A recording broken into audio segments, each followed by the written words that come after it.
प्रश्न पहिला, पुढील विधाने चूक की बरोबर ते ओळखून चुकीची विधाने दुरुस्त करून लिहा. 1. संसदीय लोकशाहीत लोकांनी निवडून दिलेले प्रतिनिधी आणि मंत्री यांच्यावर प्रशासनाची जबाबदारी असते. उत्तर आहे बरोबर.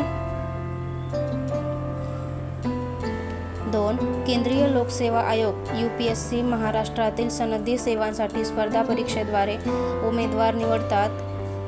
उत्तर आहे चूक. बरोबर उत्तर आहे केंद्रीय लोकसेवा आयोग UPSC अखिल भारतीय सेवा व केंद्रीय सेवांसाठी स्पर्धा परीक्षेद्वारे उमेदवार निवडतो.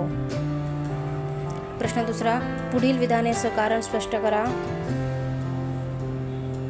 1. सनदी सेवांमध्येही राखीव जागांचे धोरण आहे. उत्तर 1. अनुसूचित जाती व अनुसूचित जमाती, महिला व इतर मागासवर्गीयांना आणि दिव्यांग हा मोठा दुर्बल घटक आहे. नोकरशाही आणि सनदी सेवांमधूनही समाजातील सर्व घटकांना संधी मिळणे आवश्यक होते.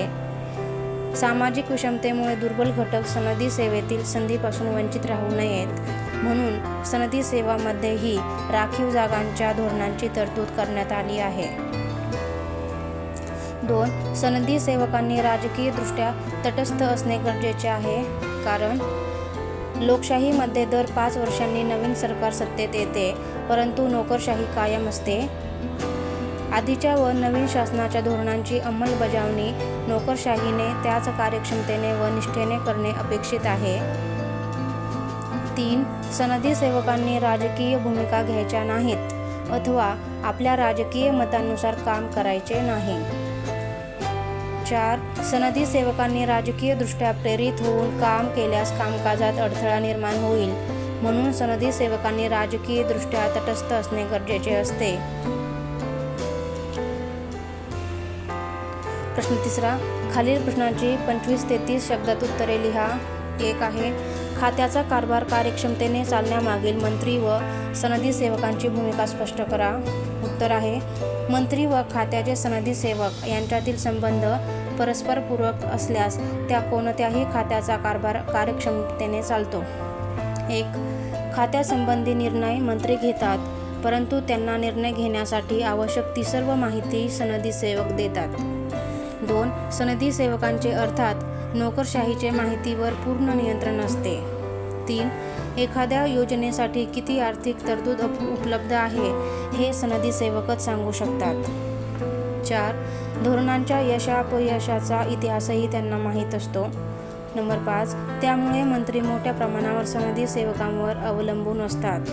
6. मंत्र्यांनीही सनदी सेवकांशी संवाद राखल्यास व परस्परांच्या संबंधात विश्वास पारदर्शकता असल्यास खात्याचा कार्यभार कार्यक्षम रीतीने होऊ शकतो. 2. नोकरशाहीमुळे राज्यव्यवस्थेला स्थैर्य कसे लाभते ते स्पष्ट करा. उत्तर 1. मंत्रिमंडळाने घेतलेल्या निर्णयांची प्रत्यक्ष अंमलबजावणी करण्याचे काम नोकरशाही करीत असते. 2. स्वातंत्र्योत्तर काळापासून नोकरशाहीने धोरणांची अंमलबजावणी प्रभावीपणे केली आहे, त्यामुळे आज चांगले सामाजिक बदल पाहायला मिळतात. 3. नोकरशाहीमुळे पाणीपुरवठा, सार्वजनिक स्वच्छता, वाहतूक, आरोग्य, शेती सुधारणा, प्रदूषणास प्रतिबंध अशा अनेक सेवा आपल्याला सातत्याने विनाखंड मिळत असतात. 4. नोकरशाहीची समाजाच्या नोकरशाहीकरणाच्या प्रक्रियेतही महत्त्वाची भूमिका असते. अशा रीतीने नोकरशाहीमुळे राज्यव्यवस्थेला स्थैर्य लाभते.